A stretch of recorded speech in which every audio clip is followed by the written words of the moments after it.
Assalamualaikum warahmatullahi wabarakatuh. Baik, di sini saya akan menjelaskan tentang sistem basis data atau database. Yang pertama ada konsep dasar. Pendahuluan sistem berkas atau pengarsipan adalah suatu sistem untuk mengetahui bagaimana cara menyimpan data dari file tertentu atau organisasi tertentu yang digunakan agar mempermudah dalam mengambil informasi dari file tersebut, di mana file tersebut digunakan untuk menggambarkan dan menyimpan pada file. Basis data, suatu DBMS atau Database Management System terdiri dari sekumpulan data yang saling berhubungan, dan suatu himpunan program tersebut telah melakukan akses terhadap data tersebut. Tujuan dari DBMS yang paling utama adalah efisiensi dan efektivitas. Manajemen data melibatkan baik struktur informasi dan mekanisme dalam melakukan manipulasi terhadap informasi. Komponen basis data. Yang pertama ada data, di mana data tersebut tersimpan secara integrasi dan dipakai bersama-sama. Yang kedua ada hardware atau alat yang digunakan untuk mengelola data tersebut. Biasanya kita menggunakan komputer atau laptop. Yang ketiga ada software, yaitu perangkat lunak perantara antara pemakai dengan data fisik atau data yang tersimpan. Perangkat lunak tersebut ini dapat berupa database management system dan berbagai program aplikasi lain. Yang terakhir ada user, berfungsi sebagai pemakai sistem. Data, ciri-ciri data dalam database. Data disimpan secara terintegrasi. Maksudnya apa? Maksudnya antara data yang satu dengan data yang lain itu memiliki hubungan atau integrasi antara satu yang lain, yang disusun dengan cara menghilangkan bagian-bagian yang rekap atau redundansi. Yang kedua, data dapat dipakai secara bersama-sama. Artinya data tersebut dapat digunakan dalam waktu yang bersamaan untuk aplikasi yang berbeda. Artinya dalam arti lain dapat diakses secara bersama-sama. Yang ketiga ada hardware. Hardware ini adalah perangkat lunak. Biasanya kalau di kalangan pelajar atau mahasiswa itu menggunakan komputer, di mana terdiri dari peralatan untuk penyimpanan database, input, dan komunikasi data. Software di sini berfungsi sebagai perantara antara pemakai dengan data pada database. Software pada sistem database dapat berupa Database Management System atau DBMS yang menangani akses terhadap database atau program-program atau aplikasi yang lain. Salah satunya yang sering kita gunakan yaitu MySQL. Yang ketiga yang ada user atau pemakai database, dibagi menjadi 3 klasifikasi. Yang pertama ada database administrator, yaitu orang yang bertugas mengelola sistem database secara keseluruhan. Yang kedua ada programmer, yaitu orang yang bertugas membuat program aplikasi yang mengakses database. Yang ketiga yaitu user atau orang yang mengakses database. File management system program oriented, kaku atau redundansi dan inkonsistensi. DBMS lebih fleksibel dan keselarasan data terkontrol. Tujuan dari sistem basis data yang pertama yaitu mencegah data redundansi atau inkonsistensi, mempermudah dalam melakukan akses terhadap data, mempertimbangkan data isolation, mencegah konsuren akses anomali, mempertimbangkan masalah keamanan data, mempertimbangkan masalah integritas. Keuntungan pemakaian sistem basis data. Yang pertama, mengurangi redundansi data. Data yang sama cukup disimpan sekali saja. Yang kedua, menghindarkan inkonsistensi. Yang ketiga, terpeliharanya integritas data. Data dapat dipakai secara bersama-sama, memudahkan penerapan standarisasi, jaminan security. Yang terakhir, menyeimbangkan kebutuhan. Kerugian pemakaian sistem basis data. Yang pertama, mahal. Maksudnya apa?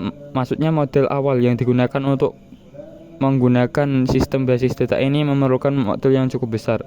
Yang kedua ada kompleks, yang ketiga prosedur backup dan recovery yang sangat sulit dilakukan.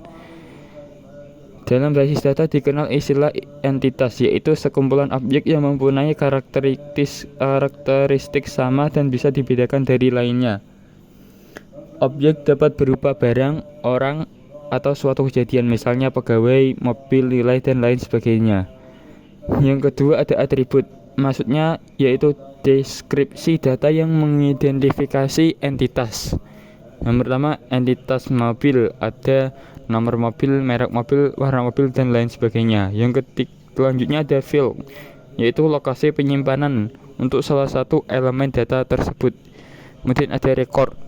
Record digunakan sebagai kumpulan dari field yang berhubungan antara satu sama lain. File yaitu kumpulan dari record yang menggambarkan himpunan entitas.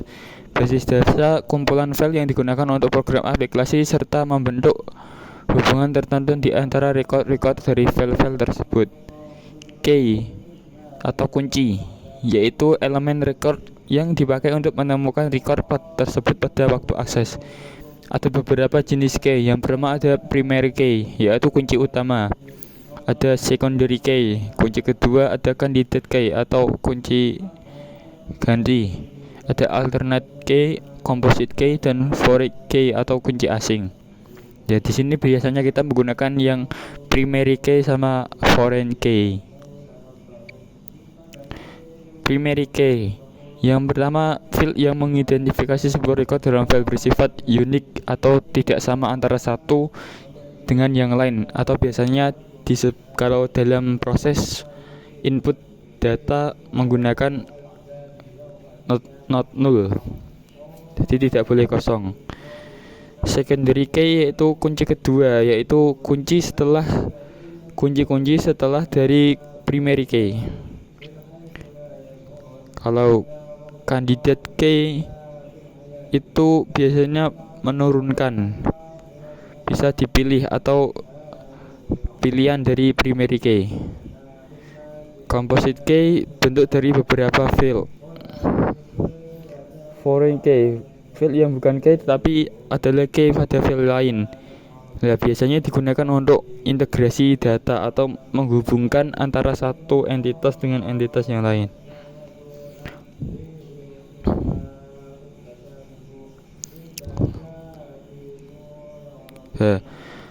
Dalam sistem operasi data kita biasa menggunakan bahasa DDL atau Data Definition Language. Ya, DDL ini digunakan untuk mendefinisikan data atau struktur dari data tersebut yang terdiri dari sintaks tertentu. Yang pertama ada create. Create digunakan untuk membuat berkas dengan cara membuat struktur berkas terlebih dahulu. Yang kedua ada update. Update di sini digunakan untuk mengubah isi dari berkas yang diperlukan. Maksudnya apa? Maksudnya ini digunakan untuk memodifikasi atau untuk memperbarui dari data yang sudah ada. Di sini ada beberapa proses. Yang pertama ada insert, yaitu penyisipan atau penambahan. Nah, biasanya kita akan memasukkan suatu data ke dalam tabel itu menggunakan insert.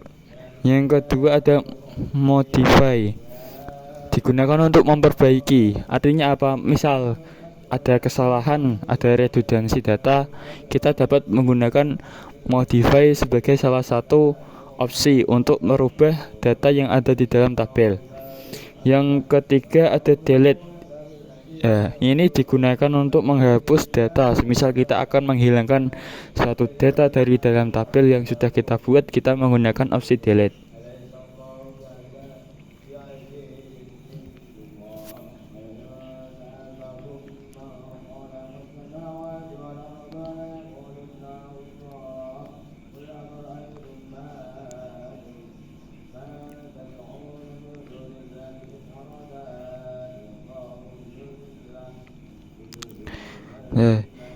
Jadi di dalam beberapa bahasa DTL kita mengenal insert, create, terus tadi ada yang namanya update, ada modify, ada delete.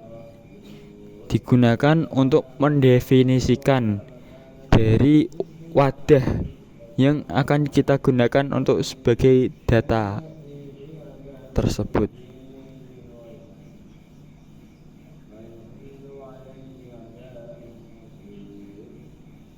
Mungkin itu saja yang dapat saya sampaikan. Apabila ada kurang lebihnya, saya mohon maaf yang sebesar-besarnya. Semoga dapat bermanfaat bagi kita semua. Akhirul kalam, wassalamualaikum warahmatullahi wabarakatuh.